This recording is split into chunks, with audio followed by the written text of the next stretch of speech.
cuando vemos eso, la primera condición para el tratamiento no farmacológico de la ¿cuál sería? La primera cosa que me dirían un país que decimos que tiene poco y no funciona. Es la primera parte, lo más efectivo que todo lo que yo le voy a decir es que el país te deje de fumar. Pues obviamente si va a dejar de fumar cuando dejó de fumar mi papá que se murió un mes y dejó de fumar un mes antes de morir de insuficiencia respiratoria no tiene sentido. Se debe dejar de fumar temprano. Los efectos del tabaco, del almendro, duran aproximadamente entre 15 y 20 años. Lo digo yo que fui fumado a pacientes llegando allí. Y llevo casi 35 años de haberlo dejado y todavía tengo consecuencias. Y a mí me toman una plaquita de un pack y ya aparecen algunas imágenes distales. Mi condición respiratoria no es la mejor. Y es lo mismo, igual de dañino, pues es tan dañino. Es que ya me fumo 3 o 4 a la semana, yo no quería cigarrillos, yo no compro. Todos los días, igual el fumador pasivo. Señoras con el pop, el humo y los cigarrillos que fuma el marido ahí en la casa de la televisión o escuchados, sentados ahí fumando muchísimo. Y tenemos unos factores que no son tan exógenos, sino que son ya asociados al individuo, como el componente genético, el género, la edad, las infecciones respiratorias, la infección más inflamante, las mucosas, el antecedente de asma, hipertensión bronquial, la bronquitis crónica y la condición socioeconómica. Usted sabe que el pobre en estos países nuestros, el pobre vive en hacinamiento, no hay una buena disposición de excretas, la basura está por ahí cerquita, consume la basura está cerca, todo eso contamina, ¿cierto? Si uno mejorara la situación socioeconómica del país, si fuéramos un país más igual de lo que somos actualmente muchas de las patologías crónicas, pueda que no las pudiéramos evitar 100%, pero sí disminuirían en grado importante esas condiciones con ahorro económico, con ahorro en vidas, con una mejor condición de vida para los ciudadanos de este país. Y una cosa que nos va avanzando mucho en el envejecimiento de la población. Ahorita somos, dentro de la expectativa de vida, cuando yo estaba joven uno veía un tipo de 60 años y era un anciano. En cambio yo a esta edad soy un tipo joven todavía, ya me cambiaron la categoría. Sí, ahora soy un adulto no tan mayor. Pero la expectativa de vida se ha aumentado. Ahorita en el promedio de vida creo que los resultados van a dar casi 80 años. Y entonces 80 años frente a 60 que era hace 30 años de perspectiva de vida, le dice a uno dos cosas. El país de todas maneras, a pesar de toda la desigualdad y la inequidad, ha mejorado en muchas cosas. Nos han llegado muchas cosas de diagnóstico, de información, muchos estudios incluidos en Colombia, que hacen que la población viva un poquito más. Sabemos ya cómo tratar la hipertensión arterial, sabemos cómo tratar la diabetes, tenemos unidades de diálisis prolongando la vida de la gente en todas partes, tenemos unidades renales regadas, tenemos unidades cardiovasculares. En Ibagué, cuando yo era médico de urgencias al principio, un paciente le daba un infarto, un miocardio, y uno lo que hacía era tenerlo acostado quieto, le teníamos miedo hasta la heparina, dándole aspirina, pues hasta la morfina nos causaba pánico. Entonces lo paseábamos, le dábamos silocaína para evitar las arritmias y para despertar. Ahorita usted le da un infarto y a las 2 horas pueden adaptar en cirugía a una angioplastia o operarle el corazón como dándole 10 o 20 años más de vida. Hacemos trasplantes cardíacos, hacemos trasplantes pulmonares. Entonces estamos viviendo mucho más y obviamente las enfermedades crónicas también se nos van a aumentar porque nos morimos más tarde. Entonces es un punto y el EPOC está incluido de todo eso, porque el progreso también trae polución ambiental de manera muy importante. Entonces, ¿cómo le hacemos diagnóstico del EPOC? Por medio así como el del asma, por medio de la espirometría, doctora. Normalmente la espirometría es lo mismo que hablamos ayer, es una prueba que nos va a medir el volumen respiratorio forzado en el primer segundo frente a la capacidad vital forzada completa, y eso nos debe dar mayor o igual a 70 o a 0,7. Si está menor, para asma dijimos que era 0,80, es menor para el EPOC. Entonces eso nos va a dar un valor, ponemos uno en el numerador, uno por otro, eso nos va a dar menos de 1, nos va a dar 0,7 en la EPOC, 0,8 en el asma. Mayor o igual a eso, el paciente está más o menos bien. Si tiene menos, ¿sí? Tiene EPOC. Pero no se queda usted solamente con la prueba de espirometría sola, tiene que hacerle una prueba post-broncodilatador. ¿Y qué nos va a hacer eso? ¿Qué nos va a hacer el broncodilatador? Que va a abrir los bronquios y por lo tanto la expiración va a ser más fácil, o sea que va a mejorar de manera sustancial. Para eso, si mejora y si ese volumen es mayor, ¿sí?, del 12%, si ese resultado es mayor del 12% previo, ese paciente no tiene EPOC, sino posible asma u otra enfermedad. O si tiene un volumen mayor de 200 centímetros de aire, pues, cúbico, no necesito el aire. Entonces, si tiene mayor de eso, no tiene asma, no tiene EPOC, sino asma y el enfoque le queda diferente.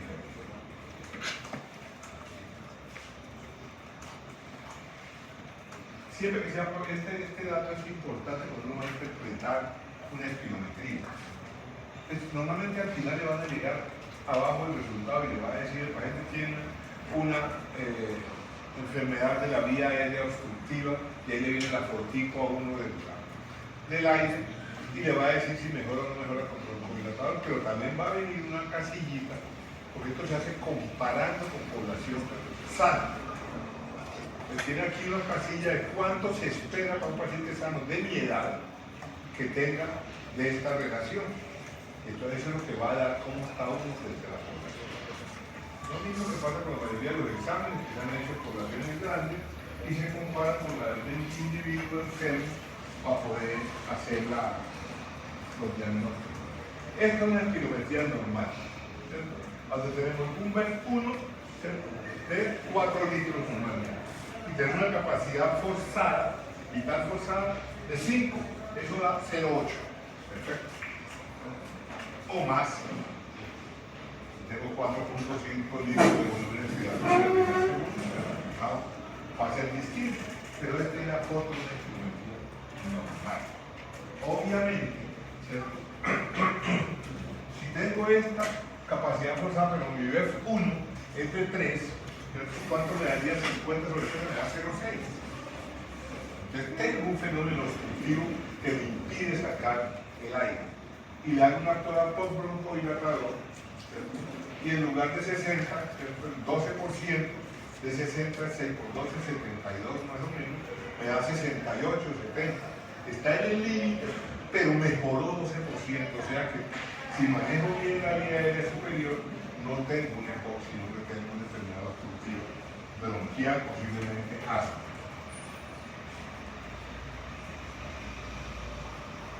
Entonces, ¿qué hace la EPOC? No, afecta la vía aérea grande, pequeña y los alvéolos. ¿Correcto?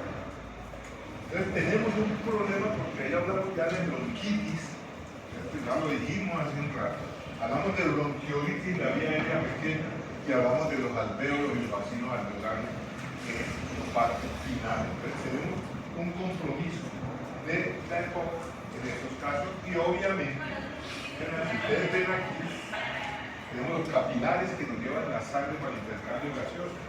Entonces, en la medida que esto se nos va aumentando, obviamente la perfusión también está alcanzando a hacer el intercambio gaseoso, y por eso tenemos alteración de la ventilación-perfusión como en el asma.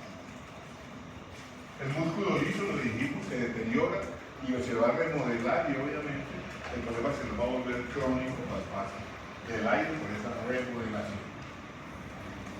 Y como mencionamos que teníamos enfisema y teníamos bronquitis, pues eso da unas características clínicas especiales.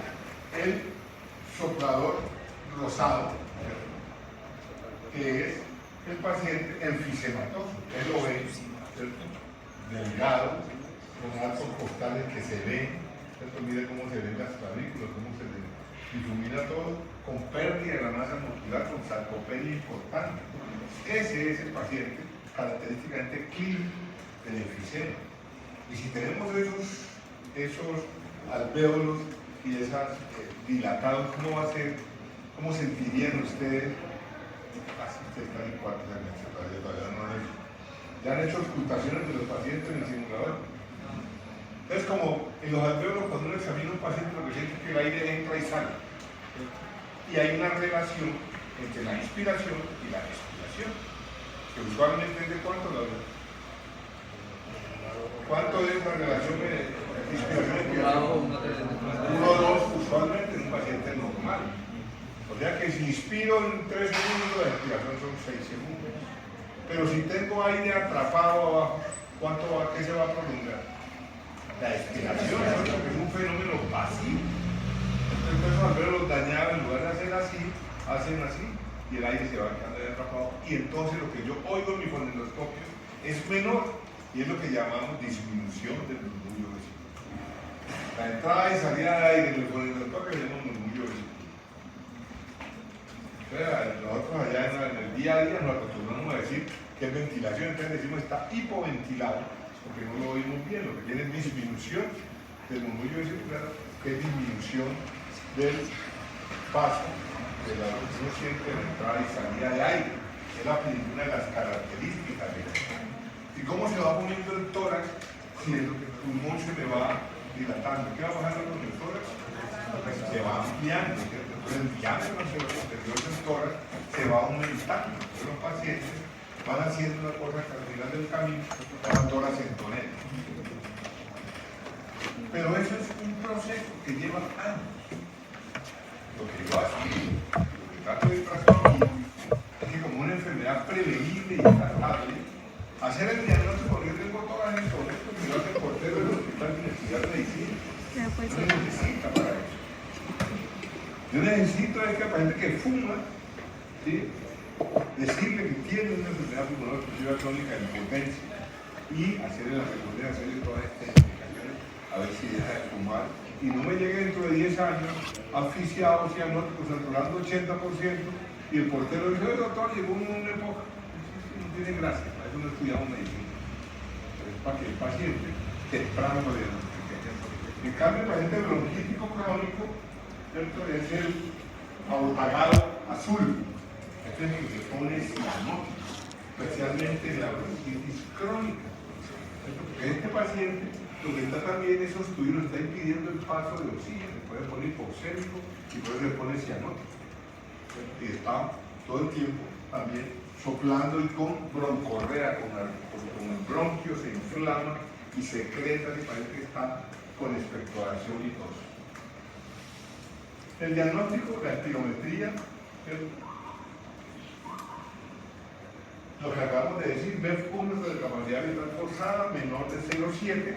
Y entonces, así como ayer en ASMA hablábamos de la GINA, que es una iniciativa internacional para el tratamiento y prevención del asma, para que todos en el mundo haremos lo mismo, aquí tenemos la presentación de GOL.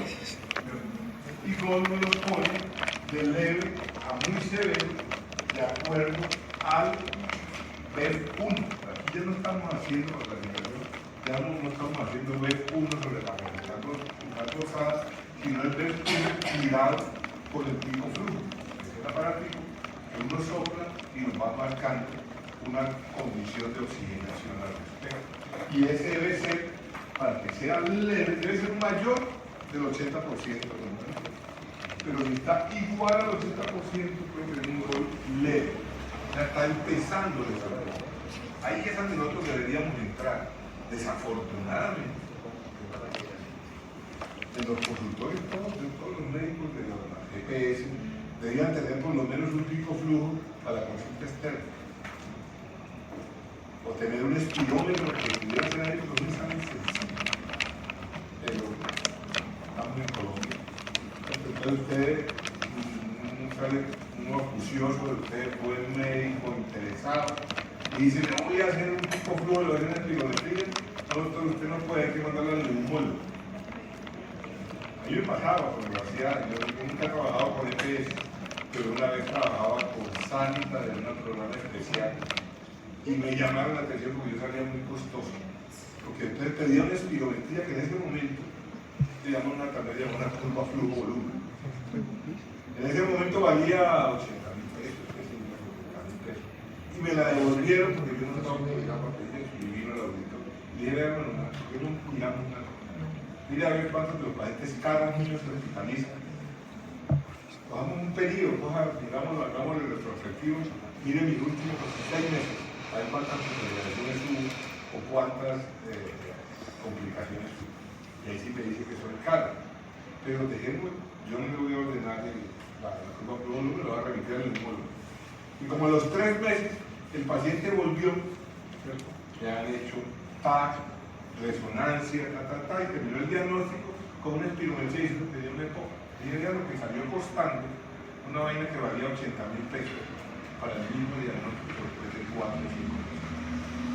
El médico general debería tener capacidad y competencia para pedir estos exámenes, porque es la manera de hacer diagnósticos tempranos. Los intentos van a hacer ustedes, le van a formar salbutamol y una cosa y la otra, y ya cuando el paciente empieza a hacer una crisis, se infecta y viene exacerbado, lo alcanza a ver el internista y el internista le manda al neumólogo y pasa 1 año, 2 años para ese proceso. Y yo espero que cuando ustedes terminen de decir la reforma de la salud haya permitido que el médico general recupere su capacidad de decisión. No aspiro a que todos ustedes se van a especializar, pero la realidad dice que no todos se van a poder especializar.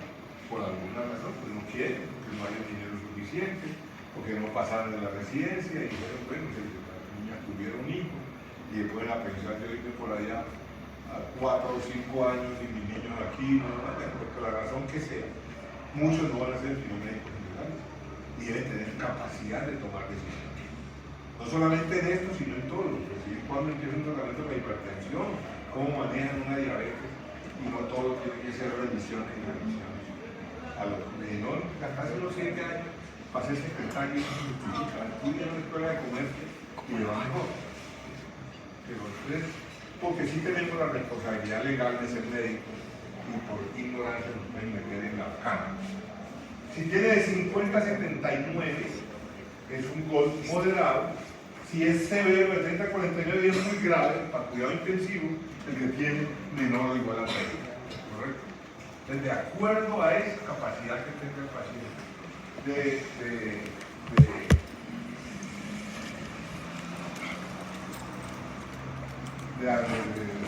B1 nos va a dar la gravedad. ¿Qué es lo que nos está diciendo esta prueba cuando nos dice post-broncodilatador? Que el EPOC es apenas un poquito reversible frente al asma. El asma es completamente reversible, en cambio la EPOC no. Pero el asma igual es hasta cierto punto. Y si usted va a dejar de dañar y dañar la vía aérea, le llega un momento en que nada decide. Hay otra clase de disneas. ¿Qué es lo que nos produce la disnea? Cualquiera de las cosas que estamos mencionando. Que así como tenemos una clasificación espirométrica, tenemos una clasificación clínica de la disnea. Y aquí está especificada desde el paciente que no hace disnea o la hace con ejercicio muy intenso hasta el paciente que no se puede mover en la casa porque le da fatiga. Eso se llama el NRC y nos predice mortalidad. A mayor disnea, mayor mortalidad. Pero acuérdense que cuando vimos falla cardíaca, también hablamos de la disnea de clase funcional 1 a 4, hablamos de la NIJA, dicen los estudiantes de medicina. Como una NIJA de 4, y están hablando de poco. Si a uno le cuenta, yo digo, esto me dice NIJA, y me está diciendo que parece que se viene por todos, por disnea, que es fumador, y usted me dice la NIJA, le dice otra clasificación correspondiente a la época. Entonces, esto es más o menos lo mismo que es el MMDC, que usted habla de cero y ya no las cuantifica. Disnea de actividad física muy intensa. Y el grado final, la 3, por ejemplo, es disnea que obliga a parar antes de los 100 metros, a pesar de caminar a su paso y en terreno llano. Con esto hay que ser muy perspicaz, y eso lo van a ir aprendiendo en el día a día, la experiencia de medicina es un factor valioso para meter las patas, ¿sí? O para utilizarla positivamente, ¿no? Porque hay uno que dice que la experiencia es la suma de las cagadas no aprendidas. Entonces, en cambio hay otro que dice que la experiencia es utilizar las cosas positivas del ejercicio para mejorar las cosas. Los pacientes con falla cardíaca, uno tiene que ser muy puntual. Si uno le pregunta, ¿y usted se asfixia caminando? No, nada. Porque uno se va acomodando. Y yo tengo que subir a mi edificio 4 pisos que no hay ascensor. Hace 5 años o hace 6 meses me lo subía de un kilo. Pues después, como ya me estaba fatigando, pues entonces me subía más despacio. Y me preguntan, ¿usted sube a pie? Claro, yo subo a pie, ¿y cómo llega? Pues bien. Pero antes me gastaba 3 minutos, ahora me gasto 10. ¿Sí? Y el paciente le va a decir, uno sí tiene que preguntarle.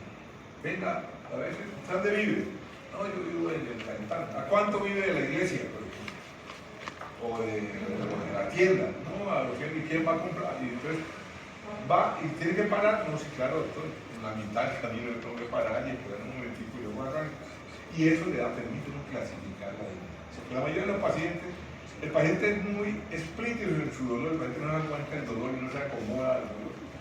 Pero la disnea uno sí se va a acomodar, porque uno tiene que ir tanto en falla cardíaca como en esto, ser muy, tratar de ubicar al paciente en el tiempo, así como con la antigüedad de los síntomas. Usted le pregunta, ¿desde cuándo es que usted no puede mover la pierna o la mueve tan difícil? Nosotros por hace unos 3 meses. Entonces, bueno, preguntarle a usted cómo estaba en Semana Santa. Ponerle una fecha, cómo estaba en la fiesta de San Juan, para uno real. El paciente, pues, muchas veces personas no tienen la capacidad o tienen una tolerancia a las molestias muy alta y se sienten enfermos cuando deciden venir al médico. Entonces, esta es la característica de la MMRC, y entonces, aquí repetimos lo mismo. Y entonces, para el diagnóstico diferencial entre EPOC y asma, si hay un paciente que tiene disnea, está fatigado, usted lo escucha, está hipoventilado, puede tener unos similares. Y entonces va a decir, la EPOC usualmente se inicia a la edad media de la vida, en cambio el asma es con mucha frecuencia en la infancia. Y ya eso le va ayudando a uno. Es raro que un asmático debute a los 40 años, ¿sí? O es raro que un EPOC debute a los 5 años. Puede ocurrir por condiciones genéticas, la falta alfa-1 antitrypsina, por ejemplo. Los síntomas de la EPOC son lentamente progresivos, pero es un continuo. Uno tiene EPOC y sigue haciendo y sigue aumentando, eso no hace nada. En cambio, en el asma, vimos ayer que podía ser intermitente. Usted le hace una crisis asmática hoy, mañana, toda la semana permanece perfecto. En la EPOC uno sigue progresando, la tosecita le sigue dando, la fatiga se sigue presentando. Antecedente de tabaco o exposición a cualquier otro tipo de partículas nocivas para la vía aérea.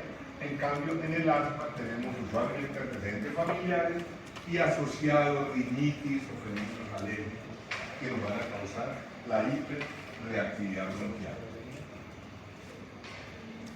Entonces, ¿qué cosas podíamos confundir con asma crónica obstructiva, bronquitis crónica con una espirometría normal, obstrucción de la vía aérea central, bronquiectasia, falla cardíaca, tuberculosis, bronquiolitis? Todas estas cosas son patologías que tenemos que analizar, porque en el EPOC no solamente es que hagamos una espirometría y ya podemos hacer el estudio adicional que nos van a mostrar otra cosa. Yo soy una reverta y tiene un corazón con una cardiopapaya así de grande, ¿sí? Pero también tiene EPOC. Esas cosas pueden ocurrir, uno tiene que considerarlo dentro del diagnóstico diferencial. Entonces, visto esto, pasamos al tratamiento, ¿cierto? Como muchas cosas, uno tiene que fijarse en metas. Así como en presión arterial decimos que la meta es tener 130-80 y 120-80 en los diabéticos. En los falla renal, aquí tenemos una meta que es disminuir los síntomas y mejorar la tolerancia al ejercicio y la calidad de vida. Y ahí viene pues la diferencia de calidad de vida, ¿no? ¿Quién decide qué es una buena calidad de vida? Pero buena calidad de vida es venderse un paquete de Marlboro todos los días. Entonces uno tiene que entrar, ponerse en los zapatos de la persona y ponerse los zapatos en la comunidad, porque las enfermedades crónicas es un costo enorme para el sistema de salud que terminamos pagando todos. Ustedes todavía no pagan de buena, pero sus papás sí pagan. Cuestan los salarios, en otras cosas, en las otras moderadoras que tenemos que pagar en la EPS y todo eso. Porque no hacemos una buena medicina de atención primaria, no hacemos medicina preventiva. Y yo tenemos vacunada a toda la población para evitar, y eso genera una enfermedad crónica. Un EPOC que te lo diagnostican a los 40 años, 50 también. Es un paciente que a los 70 años se ha comido el presupuesto de un municipio. En exámenes, en medicamentos, en hospitalizaciones, en incapacidades, en pérdida de capacidad laboral. Tiene un costo enorme. Si metemos a eso, a una gran población, es una cosa enorme. Perdona que se calorifica esta vaina, pero si los médicos no tenemos política de ejercicio, nos convertimos en unas máquinas. Entonces, tenemos que tener sentimiento y tenemos que tener sentido social. Y a largo plazo, evitar la progresión, previniendo y tratando la exacerbación para reducir la mortalidad. Entonces, ¿qué es lo que queremos? Que el paciente viva bien y se muera bien. Ese es el objetivo, como hacen todas las enfermedades.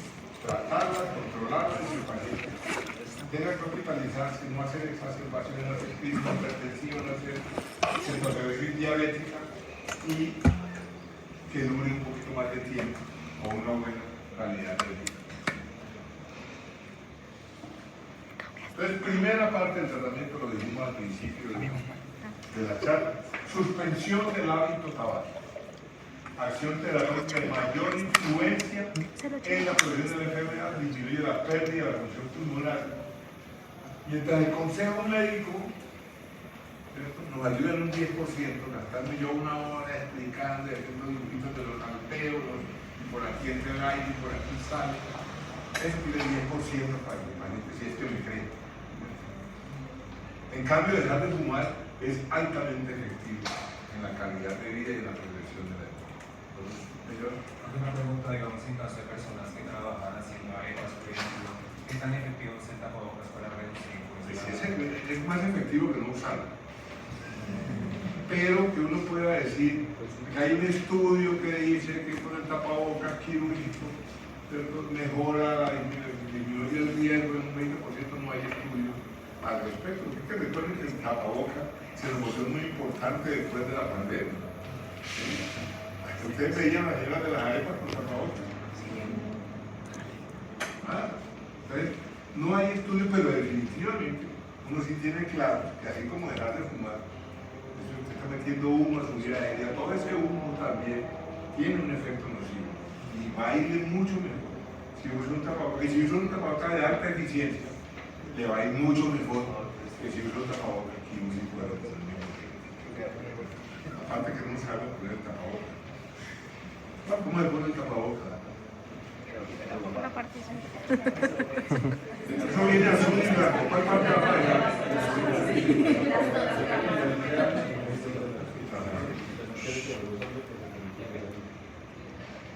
¿Y para qué tenemos la fisurita para arriba y para abajo? Los bolsillos. Realmente el tapabocas, cuando usted le pone el alambrito aquí, los bolsillos quedan para adentro. Precisamente porque usted lo que sale por ahí abajo, todo lo que va adentro aquí se queda ahí guardado y no sale al ambiente. Así como estamos pidiendo que entre, estamos evitando que salga por esa parte. Así que las dos capas son distintas. Y casi ninguno, así como no sabemos usar los inhaladores, ni siquiera Carla, que pasa con el tapabocas en la mayoría de la población y pasa con el lavado de manos. Lo que menos se lavan las manos son los médicos que supuestamente saben más. Lo que más se lavan las manos son los estudiantes de sexto semestre, uno le va sobando el lápiz, subir a lavar las manos.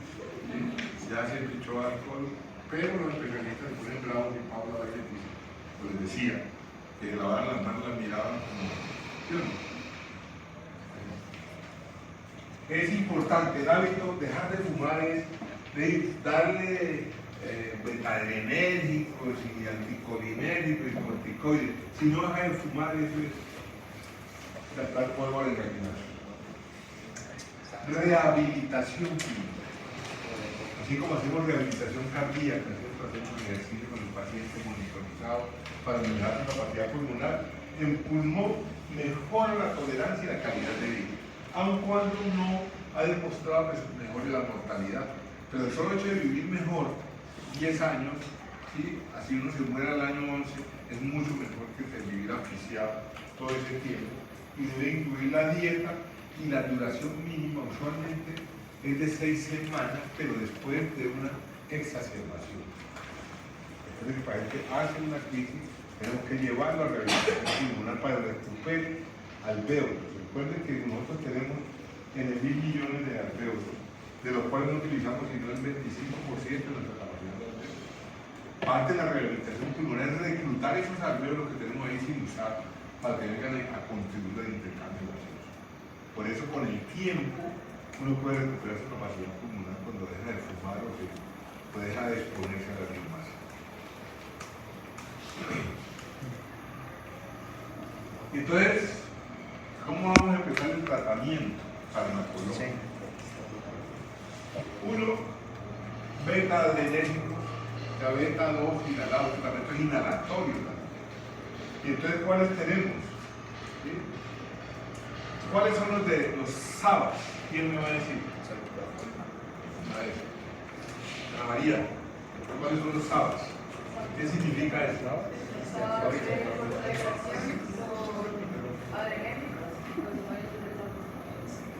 ¿Y cuáles son los LABs? ¿Y cuáles son?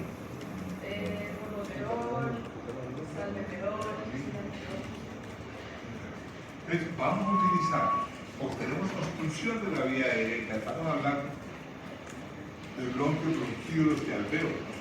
Entonces tenemos que utilizar beta broncodilatadores, pero no van a ser un tratamiento curativo, un tratamiento sintomático, para que el paciente tenga mejor calidad de vida y no esté asfixiado.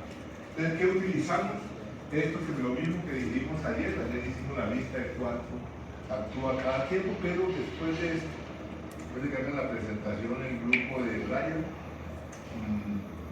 vamos a mirar ahí una presentación de terapia a la guardia, donde tiene todas las dosis y las presentaciones de los broncodilatadores.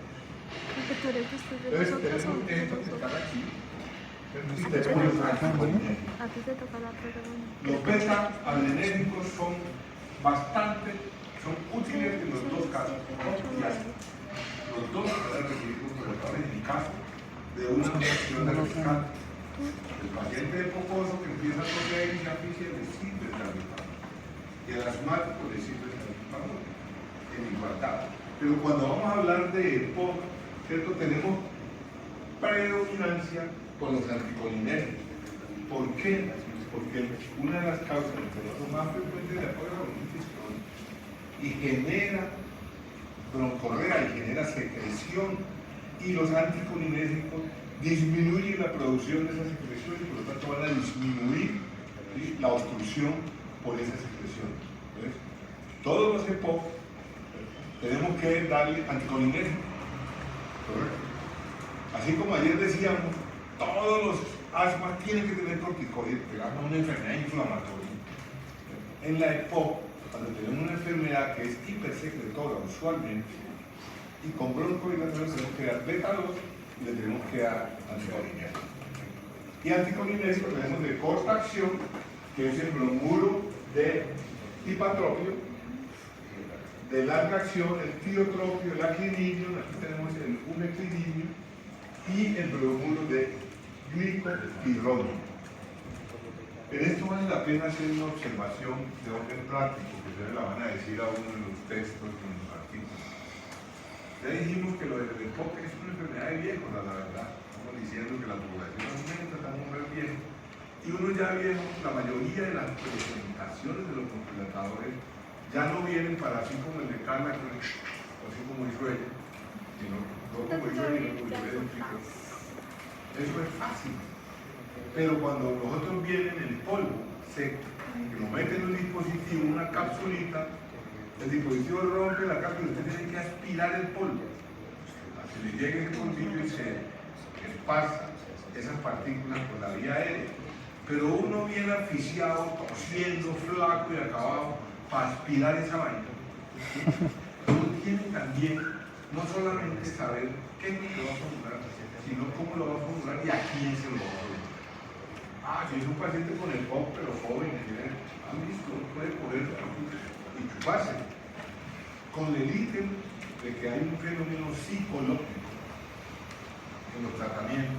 De hecho, ustedes van a encontrar que usted va a formular a un paciente con un antibiótico y dice, usted no me dan inyección. O de la hipertensión, y yo, si cambio de una ampolla diaria hasta que usted muere. La gente sí tiene que sentir que está haciéndose algo. Con los inhaladores de dosis medida, con el pulver, usted siente el airecito que le entra por ahí. En cambio, con el ABS en algunos de polvo seco, usted no se da cuenta que se tomó un remedio. Entonces, primero que todo eso viene dosificado. Y usted cree que no aspiró y le mete otra dosis.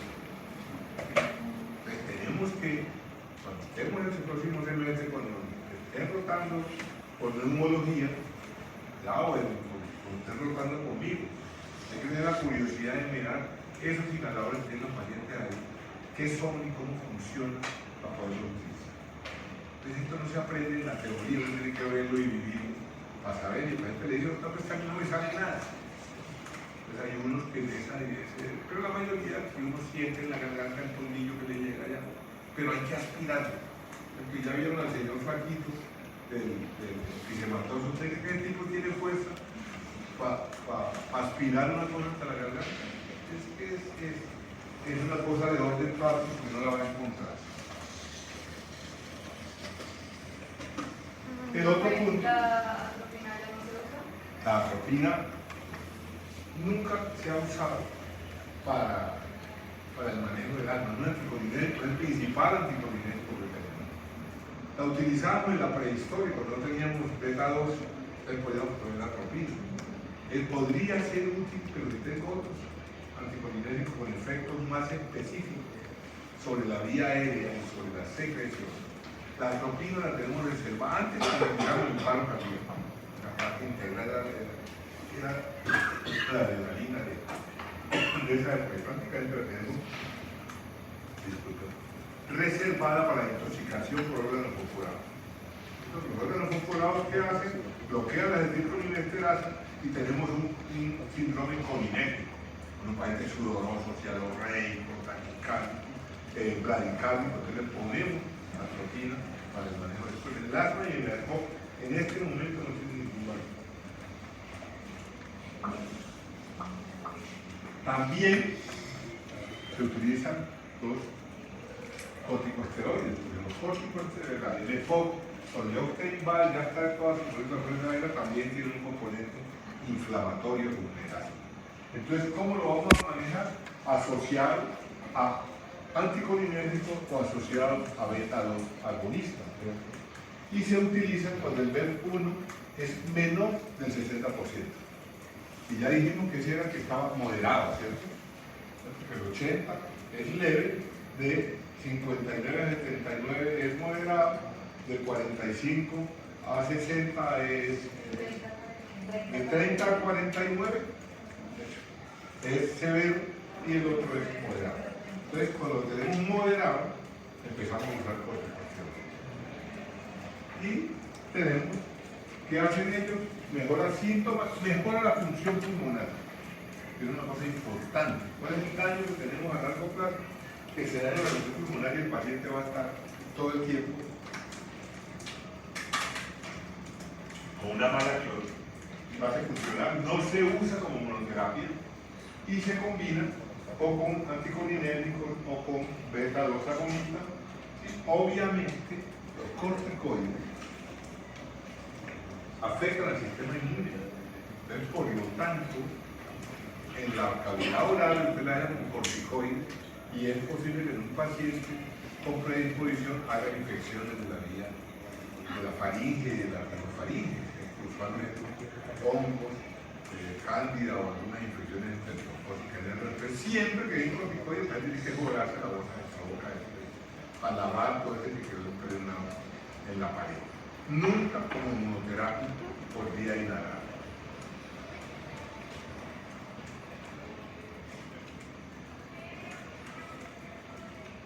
Entonces aquí tenemos las alternativas, ¿cierto? Agonistas beta-2 de acción corta o de acción larga, anticolinérgico de acción corta o larga, combinar beta-2 con anticolinérgico en un solo inhalador, que es lo que más usamos normalmente en el uso diario. O combinación agonista de beta-2 de acción larga más anticolinérgico. O las antinas, que es el grupo de la teofilina que les hablaba yo ayer.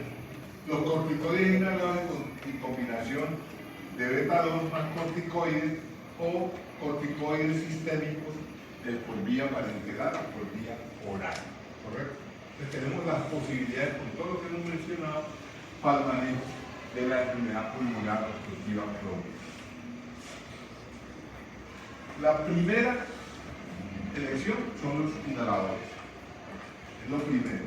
La prescripción es a demanda o siguiendo una pauta de regulación de síntomas. ¿Qué quiere decir eso? Que una cosa, nosotros le podemos al paciente decir, póngase un puff cada 24 horas o cada 12 según el tipo de medicamento que hacemos. Pero también hay que decirle, cargue en el bolsillo uno de corta acción para la crisis, que a mí no me interesa. Un tratamiento perfecto académicamente, pero el paciente está oficiado todo el día y yo no le di ninguna alternativa.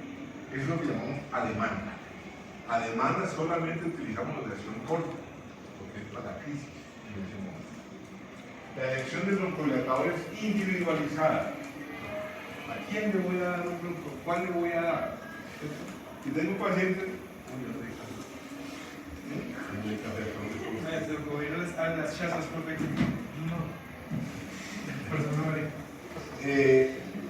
uno tiene que seleccionar a su paciente. Si es un paciente que tiene un glaucoma, tengo que pensar qué le voy a dar. Si es un paciente que está taquicárdico, que es hipertenso, y le voy a dar un beta-2 adrenérgico, tengo que mirar cómo se lo voy a dar. O si es un paciente que se queja, que tiene un síndrome de Sjögren, por ejemplo, porque se queja de resequedad en la boca, en la piel, y yo le voy a dar un anticolinérgico, o que hace retención urinaria, y le voy a dar una cosa que me pueda aumentar ese problema. Entonces tengo que siempre pensarlo muy bien antes de hacerlo para ese punto. El tratamiento de acción prolongada, básicamente, el tiotropio mejora la efectividad, pero también el bitopironio y también el homotidinio hace exactamente lo mismo, y siempre se prefiere la combinación de broncodilatadores con esteroides o con anticolinérgicos a la monoterapia. Corticoides solo no sirven, anticolinérgicos solo tampoco, y beta-2 solo tampoco, por eso la mayoría, todos vienen combinados de algo. Y si no tenemos la combinación como pasa en el hospital, como usted llega, ¿qué le dan? Salbutamol, le dan 3 inhaladores, salbutamol, hipatropio y beclometasona, porque no hay la combinación de los tres. Cuando ya van a salir para la casa, salen con lo mismo.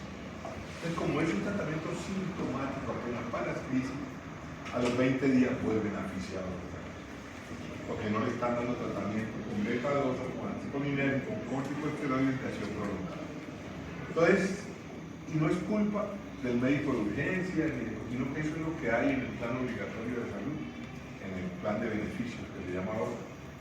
Pero uno de esos pacientes debería salir con un buen tratamiento, para que no tengan que volver, para que pueda estar en su casa, porque el médico de su barrio, o de su centro de salud, o el médico del nivel amigo del Huelva, debería poder seguir el manejo de ese paciente. Nosotros deberíamos tener una terapeuta respiratoria en cada hospital de nivel 1 para que nos ayuden en casa. Esto que es una de las patologías más frecuentes en el país y causa de gran morbilidad y mortalidad. ¿Qué no se recomienda? O que está en duda, corticoides por vía oral, salvo en los momentos de una exacerbación. El paciente se va a ir para la casa y luego la teofilina, ¿cierto? Lo que decíamos ayer, sola no es un broncodilatador específico, lo que nos ayuda a la movilidad diafragmática y solo se usa si no hay otros broncodilatadores o no se pueden costear o asociarlos con lo que tenemos porque no hay buena mejoría. Antibióticos en forma continua, porque el EPOC, hay una parte del EPOC que vamos a ver enseguida que es la exacerbación infecciosa. Los pacientes que han tenido varias veces hospitalizados por eso, se le dejan antibióticos en la casa profilácticos, entre comillas. No hay indicación de mantener antibióticos permanentes en un paciente pocoso. Pues habrá estudios y los pacientes de estudio pueden hacerlo, pero en el día a día no hay ninguna indicación. La N-acetilcisteína es un medicamento con un antioxidante que se usa corrientemente como mucolítico. Para fluidificar, para volver más líquido el moco que tengan estos pacientes. No se ha demostrado que tenga utilidad. No le deben dar antitusivos al paciente, porque la tos es un mecanismo de defensa para gente con EPOC y con asma. Entonces le va a ayudar a respirar y a sacar el flema. Y el paciente se va a quejar de que tenga mucha tos. Y uno alegremente le pone un antitusivo, el paciente deja de toser y se queda con todos esos mocos y a los 2 días vuelve con una crisis de su EPOC, con anfisia y con ansiedad. Y el óxido nítrico, que a veces no utilizaba antes, eso es parte de la historia. Hay que vacunar. Todos los epocosos, después del diagnóstico, hay que vacunar. Contra neumonía cada 5 años y contra influencia todos los años. ¿Correcto? Diagnóstico de EPOC, así como el paciente mayor de 65 años que no tenga EPOC, debe vacunarse contra neumonía y contra influenza. Cada 5 años para neumonía y cada año para bueno, esto ya no lo voy a volver a decir. ¿Por qué es importante utilizar correctamente el inhalador? El mal uso, mal control del paciente disminuye la adherencia, ¿cierto? A la menor adherencia, mayores exacerbaciones, y 7 a 8 de cada 10 pacientes no son capaces de utilizar el inhalador de manera correcta. Y la culpa no es del paciente, la culpa es de uno, porque no le saca tiempo. Por lo menos deberíamos decir a la auxiliar, a la enfermera que trabaja con uno, enséñeme. Pero no, la fórmula y vaya para la casa. Y no me pregunte porque no tengo tiempo, ya viene otro paciente. Uno debería tener ahí un simulador de miren los aparaticos a enseñar, y uno debería tener un para eso. A menor adherencia, mayor mortalidad, obviamente. Eso cerramos el poco, una charla cortica asociada con asma.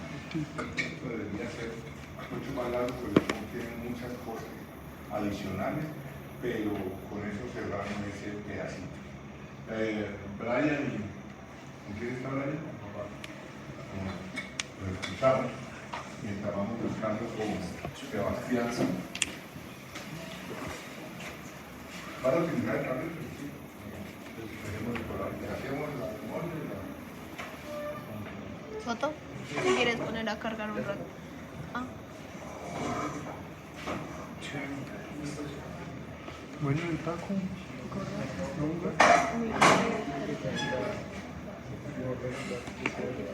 Chaval, hecho un pulsito. Sí.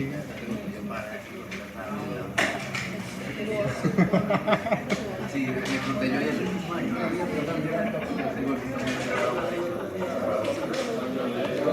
Coge la misma puta madre que te va a venir. Marica, como de nada, te tablet, pero mira, no voy a apuntar bien.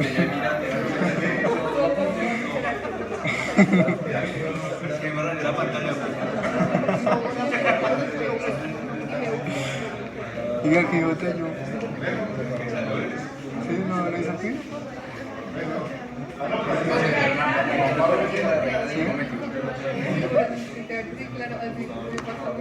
¿Viste dónde va el estudio? ¿Ya cómo estudia? Oh, bueno, es que nos vamos a perder una foto. Sí, gordo, porque yo acá tengo una foto. Mira eso todo porque así. No es real, pero. Yo daba por perdidas esas cosas, como este video y me perro.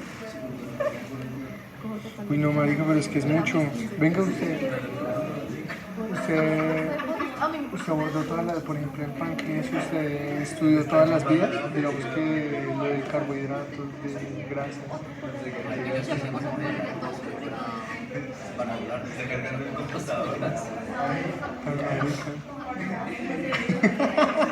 Lo abrí en uno, pero así como. Por ejemplo, la aplicación de tecnología, la digitalización,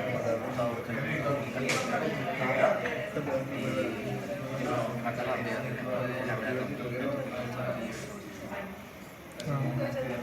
Porque es que yo estaba mirando y marica, hay muchas vías, güey. Por ejemplo, el metabolismo de los carbohidratos en el páncreas, es una mierda así, horrible.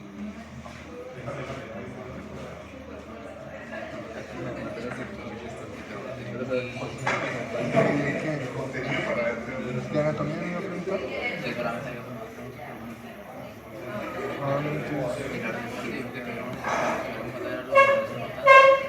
La acoplada proteína es más importante. Sí, gracias. Buenas noches, hoy les vamos a hablar sobre la falla cardíaca sistólica y en el paciente de esto de mi compañero Juan Pablo Cámara, que nos habla de la llamaría. Primero les voy a dar una pequeña definición. A ver, la falla cardíaca sistólica también es conocida como la falla cardíaca extracción de eyección disminuida y esta se debe a una dilatación o debilitamiento en el ventrículo izquierdo. Debido, pues ya sabemos que el ventrículo izquierdo es una cavidad fundamental para bombear sangre a todo sangre oxigenada a todo el organismo. Y como pues, no se puede contraer de manera correcta, entonces va a disminuir la sangre oxigenada que bombea hacia todo el cuerpo y no va a cumplir con las necesidades metabólicas que tiene el organismo. Entonces vamos a notar que el paciente tiene retención de acumulación de fluidos, también va a presentar aumento del lactato, hipoxia, demás cosas. También, como lo mencioné antes, se le conoce como falla cardíaca de fracción de eyección disminuida. Una persona normal, un corazón sano, es capaz de una fracción de eyección entre 55% a 70%. Una persona que tiene falla cardíaca de fracción de eyección disminuida lo tiene más o menos en un 40%. ¿Cómo se saca la fracción de Yo sé eyección? que tenía pelada la nariz. Volumen de menos volumen de sístole, que es el volumen sistólico, sobre el volumen de fin de diástole por 100. Así se saca la fracción de eyección. Ahora vamos a hablar sobre algunas causas. Entonces vamos a tener el infarto agudo del miocardio. Pues entonces, como en el momento del infarto hubo una necrosis porque no hubo una buena irrigación sanguínea de las células cardíacas, pues estas se van a necrosar y en el momento, pues cuando vaya a contraerse, le va a ser un poco más difícil. Entonces, las células que aún están vivas, pues van a tener que sobreesforzarse. Pero esta contracción no va a ser lo suficientemente fuerte como para bombear sangre a todo el organismo. También vamos a encontrar la hipertensión crónica. Entonces este es el aumento de la resistencia de las arterias. Entonces el corazón, para vencer esta resistencia, necesita más fuerza. A corto plazo va a ser capaz de compensarlo pues sobreesforzándose, pero pues a largo plazo esto va a causar una hipertrofia ventricular que va a hacer que la pared cardíaca se ponga un poco más rígida y no bombee sangre de manera eficiente.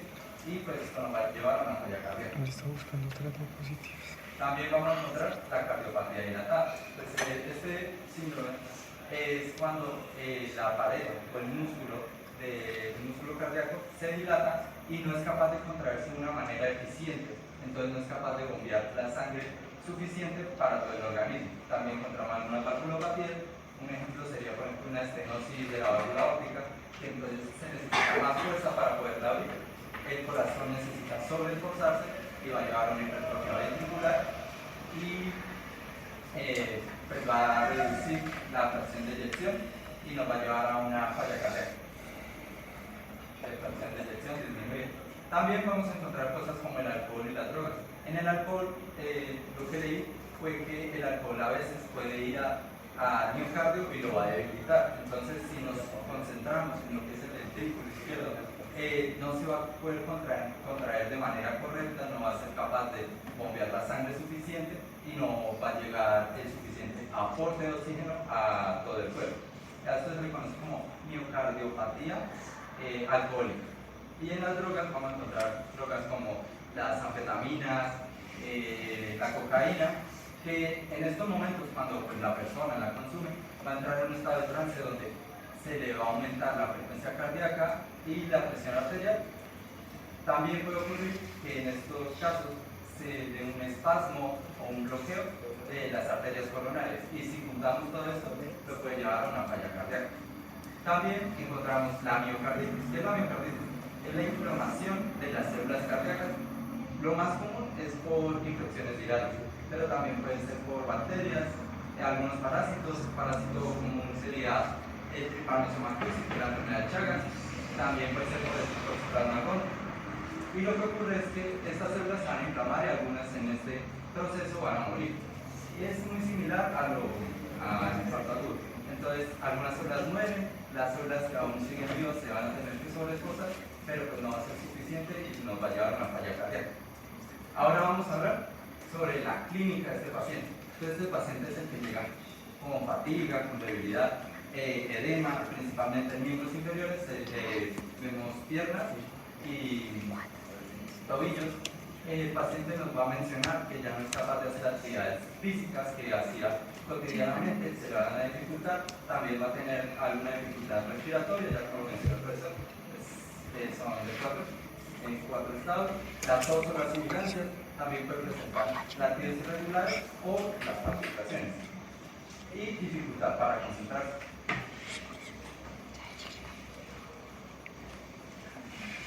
No, gigante. Está bien Bueno, en chulo. cuanto a los diagnósticos, como mi compañero lo principal es la fracción de dirección de ingeniería, normalmente en un 40%, pero puedes empezar con un pequeño esquema sobre el diagnóstico de la falla cardíaca. Comenzamos pues, viendo lo que es la historia clínica, lo que son las enfermedades coronarias, como los infartos, seguimos con lo que es la hipertensión, el sistema diurético, que tiene ortopnea, que tiene paroxística nocturna, y tienes que posicionar los diferentes cardiotóxicos, etc. Seguimos con lo que es la exploración física, si tiene insuficiencia yugular, si tiene pues soplo cardíaco, receptores, edema bimalar y pues finalmente lo que es el electrocardiograma con su normalidad. Después de eso se evalúa lo que son los aspectos diuréticos como el ProNP por encima de 130 y lo que es el PNP por encima de 25, perdón, 35.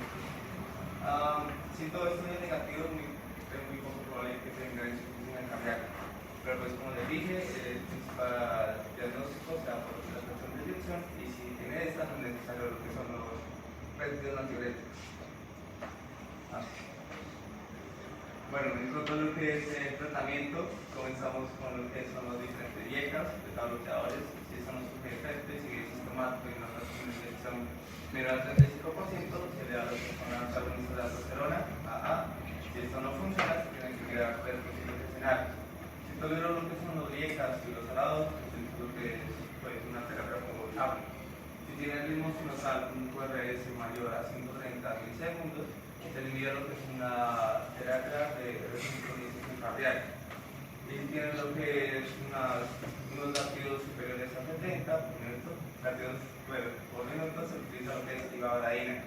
Si todo esto es negativo, se utiliza lo que es una terapia conjunta y si esto no funciona, se puede poner como tiroxina. Si ya vemos que tiene pues, mejoría, se le disminuye normalmente la dosis de diuréticos. Listo. En cuanto a las indicaciones, nuevamente pues, como ya les dije, la fracción de eyección menor al 40% y lo que son los beta bloqueadores que son agonistas de aldosterona normalmente está la clasificación de NICA de 2 a 4. Pero pues la clasificación NICA 1 pues, es beneficiosa. ¿Cuáles son las indicaciones? Lo que es angioedema, estenosis bilateral, estenosis renal bilateral, embarazo, sensibilidad a diabetes. Precauciones: hipercalemia, decisión renal, hipertensión sintomática o asintomática. Hay que mirar cuáles son los fármacos que está tomando, si es un ahorrador de potasio, si es un suplemento de potasio, antagonista de aldosterona, si es inhibidor directo de la renina, etc. Cuando son muñecas o varados, pues tienen diferentes fluctuaciones en el paciente, entonces vamos a ver qué en cada caso. Primero, si tiene lo que es una presión arterial baja, asintomática, en la mayoría de los casos no tiene que intervenir con la terapia de impuesta del paciente. Pero si se empieza a ver diferentes sintomatologías como mareos, toca esperar un momento y el paciente se queda evaluado, a ver si se le da lo que son nitratos, plásticos y que reduce la terapia de o suplementar. En cuanto a los desatos, las dos pueden ser muy malos de la falla cardíaca, pero puede estar acompañada por edema pulmonar, entonces toca diferenciarlo bien. Pero pues también hay casos que los mismos dietas son los que generan estatos, entonces mientras no afecta lo que es la calidad de vida del paciente, pues se sigue dando normal. Entonces, Lo que es el empeoramiento de la función renal y lo que es la hipercalemia, hay diferentes casos. Si normalmente la creatinina pues, está elevada en un 50%, lo que es el potasio menor a 0.5 miliequivalentes por litro pues, es normal. Pero principalmente estos límites puede ser que lo que son los diferentes diuréticos por la sobrediuresis se esté generando esta falla renal. Pero sin embargo también tienen que mirar lo que son los diferentes valores de potasio. Acá ya tenemos lo que son las diferentes dosis de tratamiento de la falla cardíaca. Lo que son los fibres de Jaeger, Captopril, Enalapril, Captopril, con una dosis inicial de 6.25 cada 2 horas, pero con una dosis objetiva de 50 cada 8 horas. Lo que es el Enalapril, tenemos una dosis de 2.5 cada 12 horas a 20 cada 12 horas. Luego tenemos lo que son los diferentes arados, como el Valsartan y los Losartan. El Valsartan es una dosis de 40 cada 12 horas a 160 cada 12 horas. Y lo que es el Losartan, una dosis de 50 cada 24 horas a 150 cada 12 horas. Cada 24 horas. En las recomendaciones de los beta-bloqueadores usamos lo que es el bisoprolol, una dosis de 1.25 cada 24 horas a 10 cada 24 horas, carvedilol 3.55 cada 12 horas a 25 cada 12 horas.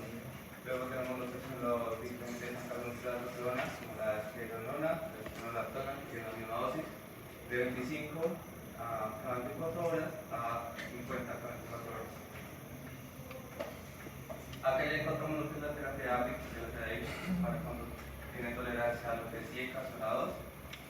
La dosis de ivabraína, cuando tiene la latidos por minuto mayores a 70, pero de 75 cada 12 horas, 75 cada 12 horas.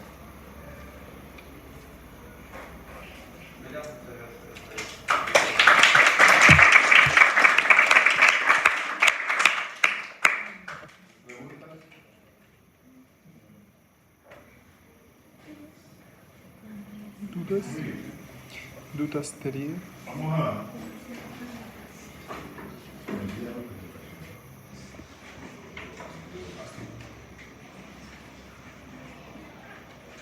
Vamos a hacer ahora un recorrido. Hablamos de asma y el POC y de los tratamientos, vamos a hacer un recorrido por esos medicamentos, pero vamos a seguir a hacer otro recorrido sobre otros síntomas asociados al EPOC. Vamos a ver cómo vamos a manejar la tos, cómo vamos a manejar la expectoración. Por ese motivo, ahorita frecuente aún sin EPOC. Vamos a hablar de cuáles son los antitusivos, cuáles son los expectorantes y cómo los queremos manejar. La primera parte la vamos a ver sobre lo que ya hemos venido hablando y algunos son repeticiones, pero la medicina, yo creo que ustedes ya lo han experimentado, que leen alguna cosa y creen que ya en la sala a los 5 días toca volver a leer porque ya se lo olvidó o se les confundió. Entonces mientras más explicamos cosas posiblemente más.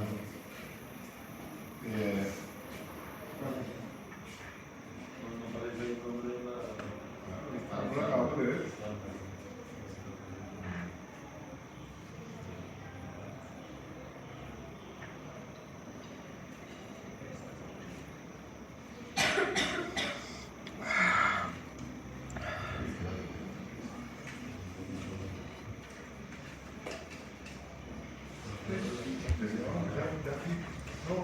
Un pasadito y no me voy a demorar en cada uno de los que ya hemos visto.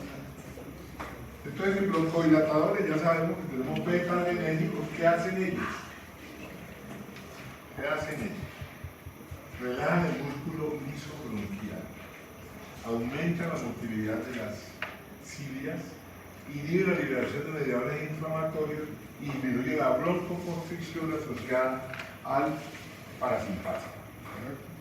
Son 4 mecanismos por los cuales tenemos la broncodilatación con los beta-adrenérgicos. ¿Qué hacen en el bronquio? Relajación del músculo liso, disminuye la motilidad, estimula la motilidad ciliar para que vaya barriendo partículas y disminuye la presión en la arteria pulmonar, que es un efecto importante en un paciente que tenga EPOC.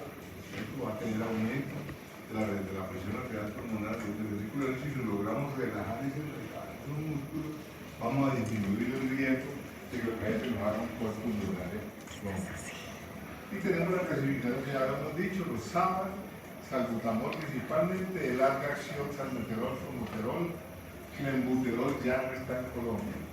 Ultra larga, indacaterol, olodaterol y el bilanterol que hemos mencionado, pues vamos pasando rápido porque ya los tenemos vistos. Los anticolinérgicos son menos efectivos que los beta-2, son menores posibilidades de broncoconstricción, disminuyen las secreciones bronquiales y también se clasifican en corto y en larga acción.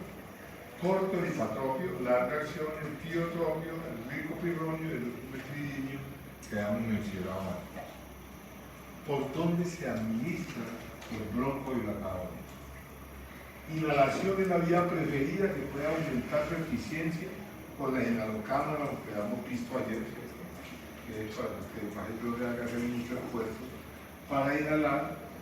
Las soluciones para nebulizar en crisis asmática, que también hablábamos ayer, de mezclar la nicotina del Velodual, que es una combinación de hipatropio y salbutamol, para nebulizar en solución salina con un aparatico que genera reverberacionizar el vapor de las pilas. Es tan eficiente eso como los inhaladores, pero los inhaladores son mucho más cómodos. Oral, solo cuando no se puede inhalar, utilizaremos broncodilatadores por vía oral, y parenteral cuando no tenemos buena respuesta del tratamiento inhalado.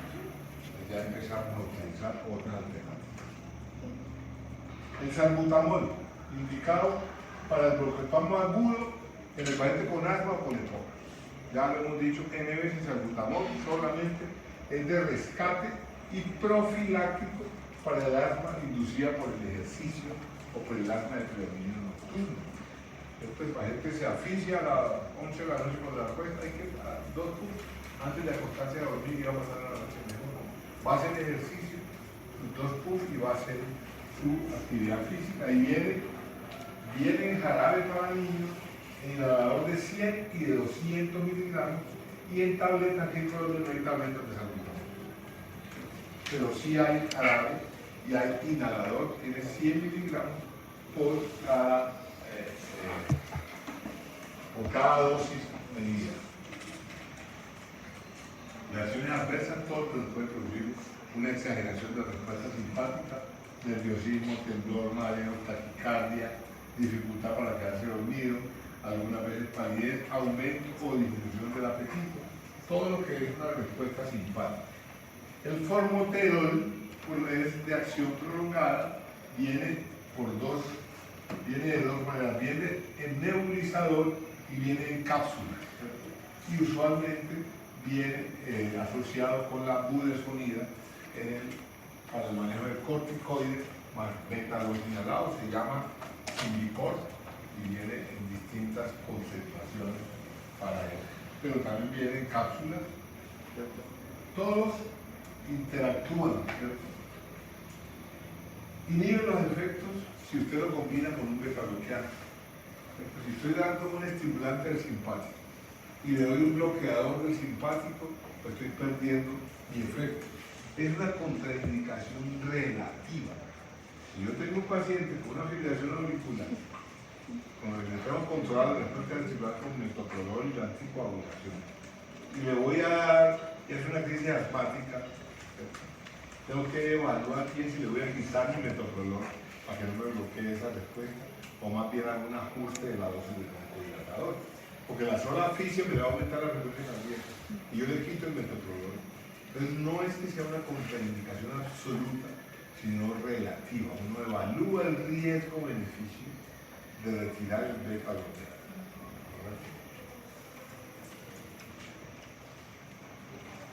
Son fármacos inducen hipocalemia. Es una pregunta de algunos de los exámenes de los efectos del tratamiento de la hipocalemia, de la hipercalemia. En la urgencia dialítica, uno tratamiento de la hipercalemia es dar beta-2 inhalados porque ellos producen hipocalemia. Es uno de los efectos adversos o positivos. La teofilina, ¿cierto?, aumenta la hipocalemia y la posibilidad de arritmia cardíaca por eso mismo. Y y algunos prolongan, interactúan con fármacos que prolongan el intervalo QT aumentando ese efecto, como la fenotiazina y los antidepresivos glicina. El salmeterol tiene más o menos los mismos efectos que el formoterol y estas son las indicaciones, no me voy a detener ahí. La teofilina sí es bueno que hablemos un segundito. Pertenece al grupo de las xantinas, son inhibidores de la fosfoliesterasa a nivel del músculo isocronquiano, bloquean receptores de adenosina, disminuyen la fatiga del diafragma y estimulan la respiración en caso de hipoxia.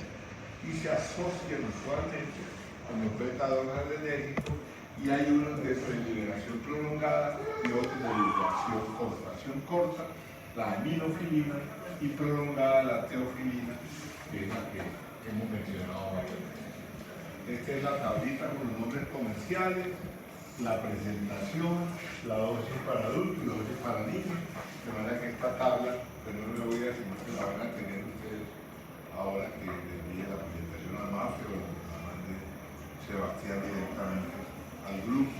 Aquí vienen todos, vienen desde el salbutamol hasta el Meclidine, de todos los bloqueadores con sus nombres comerciales, y todos hay combinados en el mercado. Por ejemplo, budesonida, formoterol, el más conocido es el Silicon. Fluticasona, pilanterol, el Relman, salbutamol más hidroxapropio, Velodwal, o los atronas el propio, Espiolto, todos los que van mencionados como, y estos son nombres comerciales, ¿correcto? Nosotros en la formulación, si trabajamos en entidades del Estado, de las EPS, hay que formular el nombre genérico. Yo puedo formular con otros nombres comerciales, pero estoy tan sintonizado que termino formulando siempre en denominación genérica para los pacientes. Antiinflamatorio respiratorio, ¿cuál es el más importante? Bueno, pero no oigo ustedes lo que uno lo dan. ¿Cuál es la antiinflamatoria más importante de la vía respiratoria? Con la dexametasona, ¿están de acuerdo? Genéricamente los glucocorticoides. La dexametasona es de baja potencia. De alta potencia y duración, la budesonida, la fluticasona, la mometasona, y estos son los más importantes de todos. Son efectivos para el control del asma, inhiben la acción de los macrófagos, el linfocitos neutrófilos, y reducen el número de células cebadas, el exudado en el asma y la secreción de moco, y disminuye la hiperreactividad bronquial, que es lo que queremos en el paciente asmático. Tiene una respuesta aguda a unos estímulos y el glucocorticoide limita esa broncoconstricción sin ser un broncodilatador. Ir a desconectarlo, ¿no?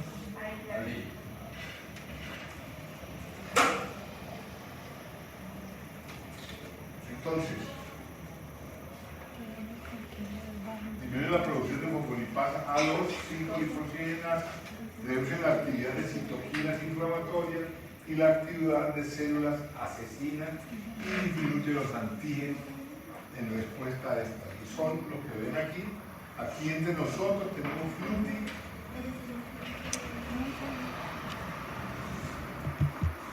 fluticasona, budesonida, benzometasona y mometasona. Ciclesonida no lo tenemos y oral ya lo habíamos mencionado, lo que tenemos aquí en Colombia.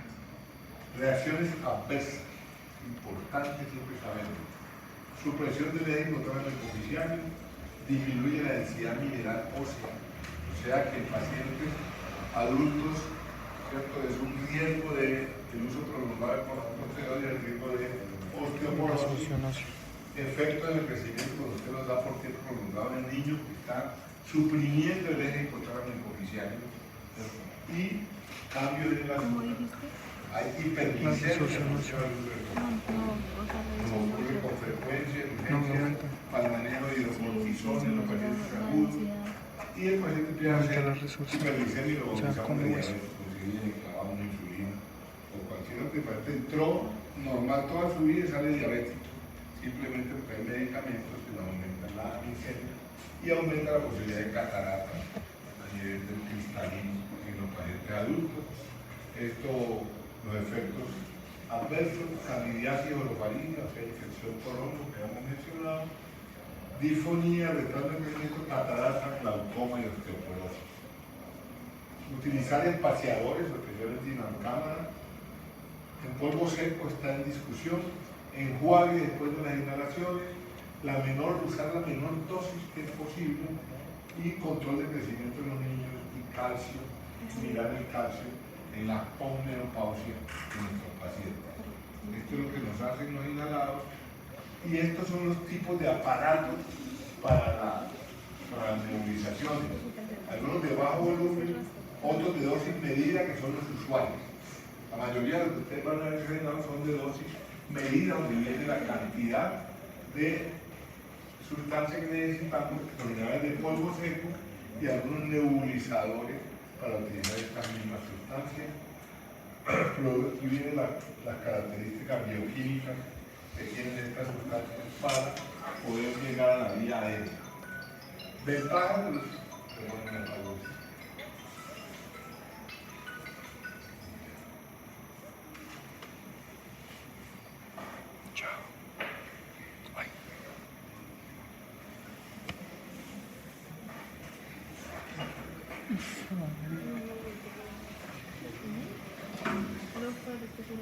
Las ventajas de los inhaladores son un efecto rápido y potente, no se absorbe, evita efectos sistémicos y no tiene que ir al tracto gastrointestinal. Desventajas es realmente no sabemos claramente cuál es la dosis que va a llegar a la vía aérea inferior. A veces las combinaciones cuestan mucho más dinero que la molécula aislada y requiere que el paciente tenga una técnica y esa falta de una buena técnica afecta el crecimiento de la terapia. Pero, de hecho, casi es imposible encontrar una terapia oral para el manejo del asma y del EPA. Se encuentran coadyuvantes como las santinas, como los corticoides orales, pero para el manejo de la crisis y el tratamiento en general, siempre vamos a necesitar los inhaladores a pesar de estas desventajas.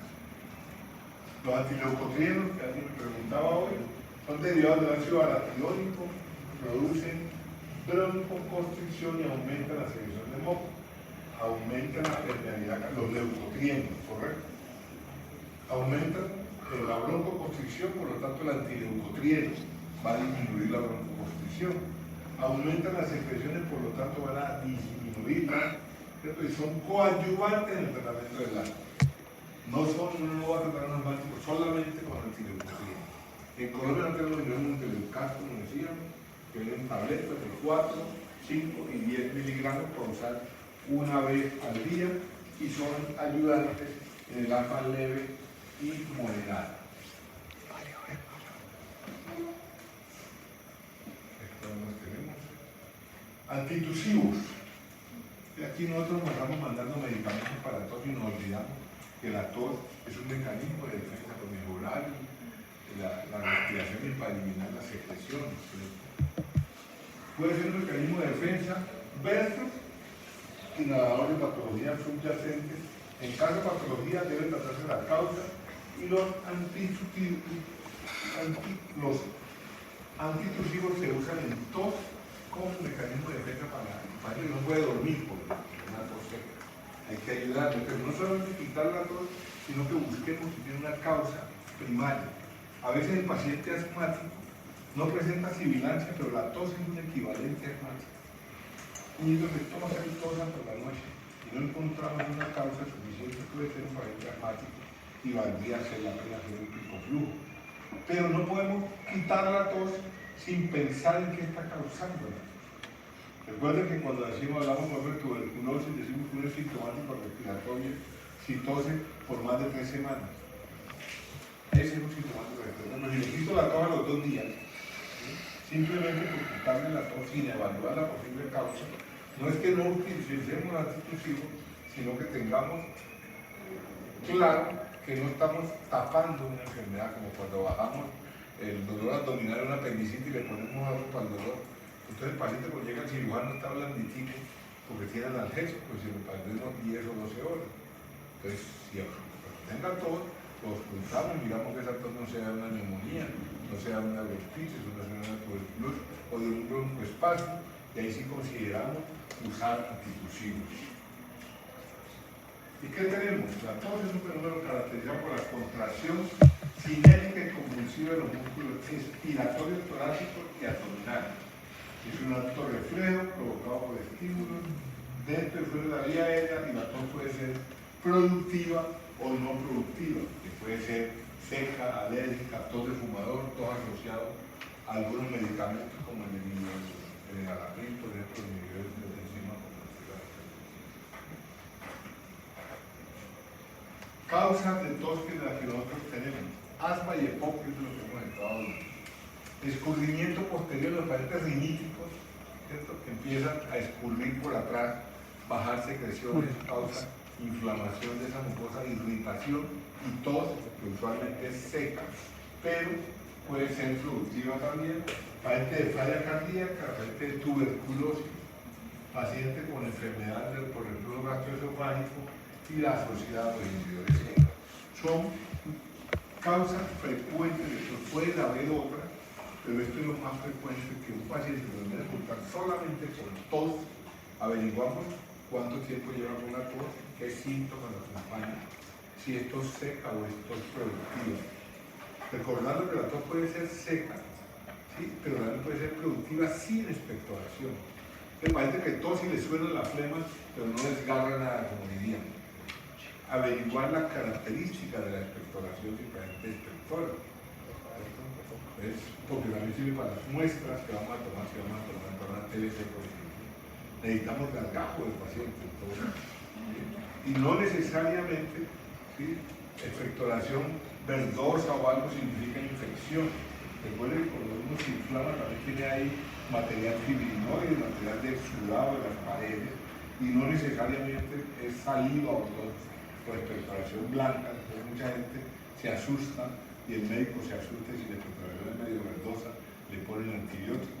Hay que sumarle las otras cosas para decir que es una tos de origen infeccioso, una gripa, o es viral. Nosotros tenemos a veces gripa, y la gripa es severa, usted termina expectorando como purulento, sin que tenga una infección bacteriana respiratoria. Entonces no es que necesitemos antibióticos para toda expectoración maravillosa, ni para toda tos seca necesitamos tampoco curarla sin saber. Hay fármacos para la tos que actúan sobre el centro de la tos a nivel del sistema nervioso central. Y ahí tenemos los opioides.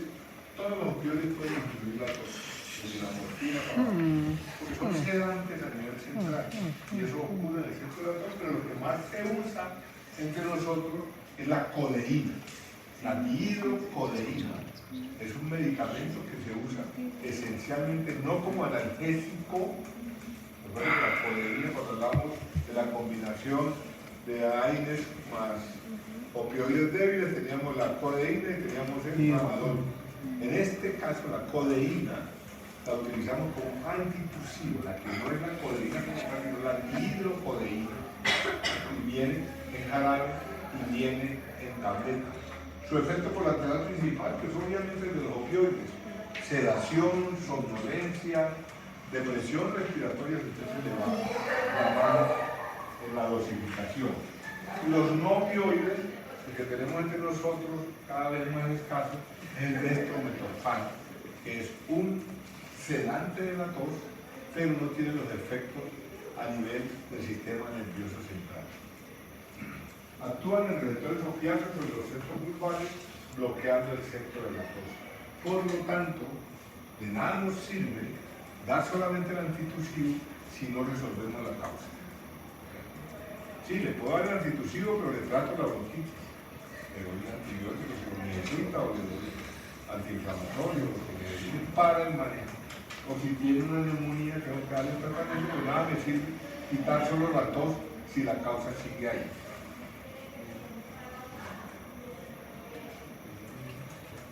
Hay fármacos en la tos los que modifican el moco. Esto estamos hablando con la codeína y con la hidrocodeína y el dextrometorfano, principalmente de la tos seca.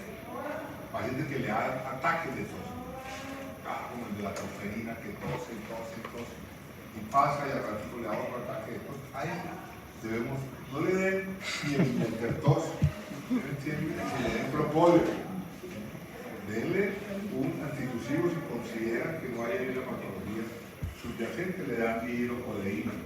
Pero el paciente que tiene tos húmeda, ¿cierto? A veces tiene secreciones y necesita expulsarlas. Pero no las expulsa porque tiene un moco muy espeso. No utiliza medicamentos que modifican ese moco. Uno de los principales es la N-acetilcisteína, que favorece, fragmenta las partículas del moco y obviamente al ser más líquido, fluidificable, facilita la expectoración. La bromicina y el ambroxol, que son también mucolíticos, favoreciendo el parecido a la acetilcisteína, tienen el problema que pueden producir a veces broncodilatación. Y entonces producen como efecto adicional el ambroxol que igual que taquicardia, porque tiene efecto también sobre la beta-2-adrenal. El histórico que toda la vida hemos usado es el guayacolato de glicerina. Es muy bueno y es barato. La acetilcisteína no es tan barata, pero es buena. Se usa adicionalmente, lo que deben haber guardado, como teóricamente protector de la función renal, y es con lo que hacemos la profilaxis para los pacientes que requieren usar medio de contraste para un examen.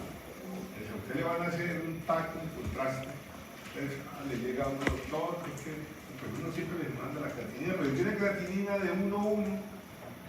El señor allá que hace los exámenes dice, no le puedo hacer el examen por el medio de contraste. Por un exceso de precaución, pero entonces uno tiene que certificar por un médico de los tratamientos de acetilcisteína durante 3 días, 600 miligramos cada 12 horas y una hidratación poderosa.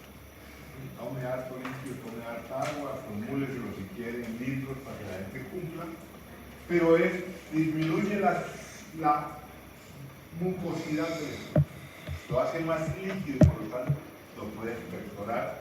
Y el suero hipertónico hace todas las soluciones hipertónicas. Si tiene un paciente hipersecretor, le da una solución hipertónica y qué pasa en dos espacios donde uno tiene mayor concentración y otro tiene menor concentración, pasa de un lado para otro el líquido y ese es un mecanismo.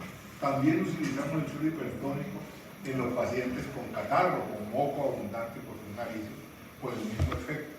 Y utilizamos las soluciones hipertónicas, el edema cerebral por vía intravenosa, por el mismo efecto de tener mayor concentración de un lado que el otro. Entonces sacamos agua para manejar ese tipo de edema bronquial o el edema en otras superficies. Esta es la codeína, las presentaciones de la codeína, del guayacolato, de todo lo que les he mencionado. Aquí viene la presentación y la dosificación y el tipo de uso. Codeína, tos no productiva. Dextrometorfato, tos no productiva. En cambio, guayacolato, cuando tenemos algunas cuantas secreciones, el edema bronquial y el ambroxol y la acetilcisteína, también especificado cuándo lo van a utilizar ustedes en el día a día. Y esto que será otra presentación sobre lo mismo, la explicación de la codeína y lo demás. No nos vamos a detener en eso para que no nos demoremos. Estos son, vale la pena porque son los que están de moda. Aquí está de moda, ¿cierto? La leudropiricina tiene una eficaz y es comparable a dextrometorfano, pero vale más claro. Es muy buena antitusiva, en tos seca principalmente, con la ventaja de que no produce somnolencia, a diferencia de la dihidrocodeína. Pues si por alguna razón no podemos utilizar dihidrocodeína al paciente que tiene adicionalmente una severa dificultad respiratoria con la tos y la dihidrocodeína produce depresión respiratoria, una altura de uno que no tenga efecto, se da recuerden que la tos es un mecanismo de defensa. Esta vaina fue un crimen para nosotros, que nosotros usamos aquí silomar como si fuera comida, ¿no? Era el único antitusivo que teníamos, era una maravilla, y después los gringos, después de 20 años de tenerlo aquí, dijeron que producía líneas, quién sabe cuántos matamos usando nosotros silomar. No se olviden nunca con los medicamentos nuevos que en América Latina somos el conejillo de India para las multinacionales de fármacos, ¿cierto? Nosotros lo utilizamos y después de mucho tiempo resulta que ellos lo retiran porque les aparecieron unos pacientes muertos allá y los de aquí no los contamos. Y eso me da culpa. Yo tuve una época que también compraba todo lo que le ofrecían a uno. Yo ya aprendí que yo no busco nada nuevo si no tengo una buena razón o si no veo a alguien que gana más que yo y le pregunto, ¿cómo le ha ido con esto? Si vale la pena utilizarlo. Y eso nos pasa con todos, van a encontrar una cantidad de medicamentos que van a ser los antigripales y otra serie de cosas que tenemos que restringir en ese sentido. Los expectorantes, eso, ahí entra el cosa y el propóleo. Son fármacos que tienen la propiedad de provocar o promover la expulsión de la secreción bronquial acumulada y son el tratamiento de elección para la tos productiva. En el ministerio tenemos guayacolato, cloruro de amonio y yoduro de potasio. Son los tres y son expectorantes expulsando las secreciones. No son antitusivos, no son para quitar la tos, es para favorecer que se saque todo el moco que le borborea a uno en el pecho y no podemos sacar. La gente siempre tiene la flema que no la puede sacar. Esto es el glicerino, la guapenicina y el yoduro de potasio son los que nos sirven para eso. El guayacolato tiene esta capacidad y solamente puede producir malestar gastrointestinal y si tengo una gastritis y una úlcera péptica, pues no lo voy a usar por ese efecto. Son fármacos con baja toxicidad realmente, no tiene una dosificación específica. Yo lo formulo dar 10 centímetros cada 8 horas, cada 6 horas, No. sin ningún problema y la toxicidad es menor. Los mucolíticos, ya hablamos de los mucolíticos. Los